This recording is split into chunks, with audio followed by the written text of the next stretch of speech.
আজকে আমাদের ড্যাংপাড়া মোড় গোল চত্বরে একটি সড়ক দুর্ঘটনা। কয়টার সময় গো তারেক? কয়টার সময় হয়েছে এটা? আপনারা চ্যানেল থেকে এখনই সাবস্ক্রাইব এবং লাইক করে দেন।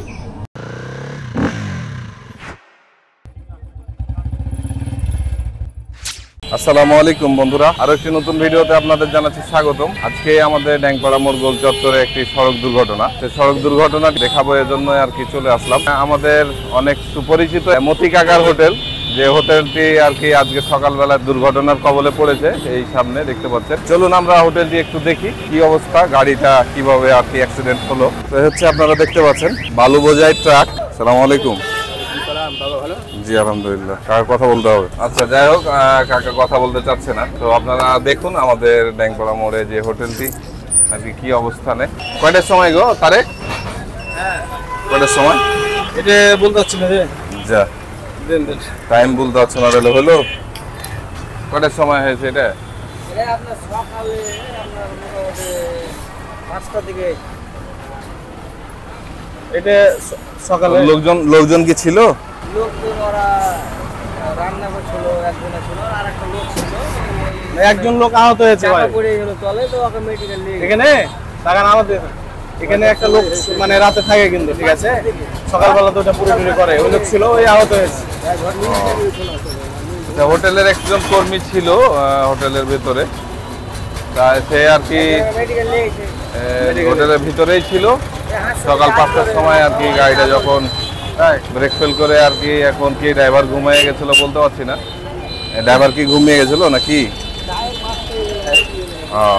আমরা সেইভাবে সঠিক তথ্য বলতে পারছি না। তো আপনাদের একটু দৃশ্যটি দেখাই। বালুগুলো আনলোড করা হচ্ছে ট্রাক্টরে। এখানে একটা ফলের দোকান ছিল, সেটা সহকারে আর কি হোটেলটি পুরোটাই। আমি কয়েকটা কথা বলো। তো এখানে যে রাস্তার পাশে দোকান আছে, আপনারা দেখতে পাচ্ছেন, এখানে রাস্তার পাশে দোকান হওয়াতে মানে এটা রাস্তার উপরই দোকান। হ্যাঁ, এই দোকানটা যদি এখানে না হতো তো এখানে দেখা যাচ্ছে দুর্ঘটনা ঘটতো না। এই যে আমরা অটোওয়ালারা এখানে আপনার রাস্তার উপরে দাঁড়িয়ে থাকতে হয়, হ্যাঁ, রাস্তার মাঝামাঝিতে দাঁড়িয়ে থাকতে হয়, ঠিক আছে। এখানে হোটেলটা না থাকলে আমাদের আরো বাম পাশে চেপে দাঁড়ালে সুবিধা হতো আমাদের। হ্যাঁ, তো আমি দেখা যাচ্ছে এটা সতর্ক করছি যে এখানে প্রশাসনের দৃষ্টি আকর্ষণ করছি যে এখানে মানে দোকান টোকান এগুলোতে না থাকে আর কি। হ্যাঁ, তাহলে আমাদের একটু সুবিধা হবে যে গাড়ি ঘোড়া গেলা আমরা দেখা যাচ্ছে বাম দিকে চাপে লাগাইতে পারবো। এখানে আমাদের গোদাগাড়ি ড্যাংপাড়া মোড়ের গোল চত্বরটা অনেক বড়। এ হচ্ছে সেই গোল চত্বর। তো ড্যাংপাড়া মোড় যেভাবে গোল চত্বর বড়, সেইভাবে এই রাস্তাটি সংকীর্ণ।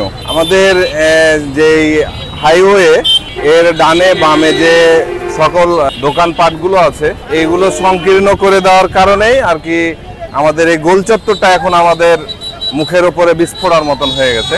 তো এটাই বলতে চাচ্ছি যে আসলে গোল চত্বর যেভাবে বড় হয়েছে, রাস্তাটা তো সেইভাবে বড় হওয়ার দরকার ছিল।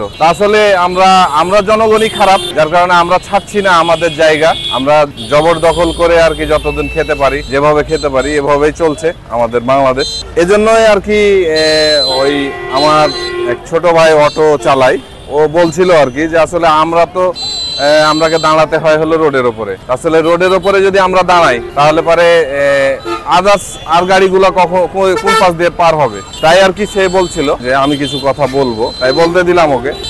আমাদের অনেকেরই সচেতনতার অভাব, আমাদের অনেকেরই ব্যক্তিগত নিজ স্বার্থটাকে আমরা আসলে বেশি প্রাধান্য দিয়ে ফেলছি, যার কারণে এই দুর্ঘটনাগুলো ঘটতেছে। আজকে যদি হোটেলের মধ্যে অনেক মানুষ থাকতো তাহলে আজকে মারা যেত। সেরকম মানুষজন ছিল না, 2-1 ছিল।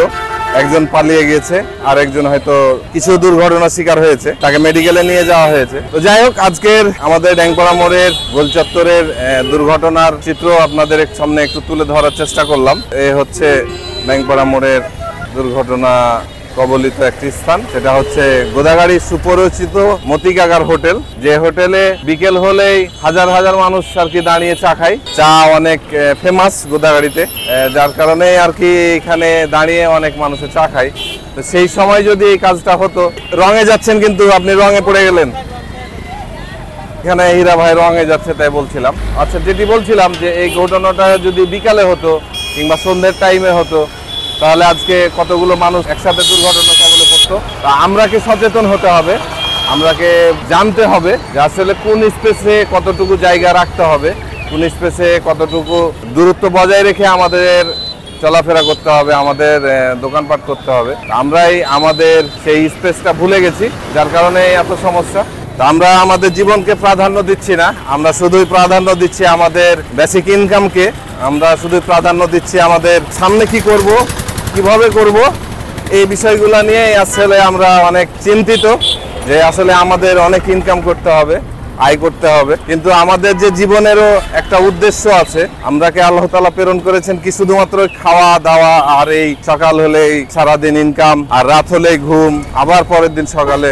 তো এটা আসলে আমাদের জীবন না। আমাদের জীবনের উদ্দেশ্য আমরাকে খুঁজতে হবে যে আসলে আমরা মানুষ হয়ে, সৃষ্টির সেরা জীব হয়ে পৃথিবীতে এসেছি।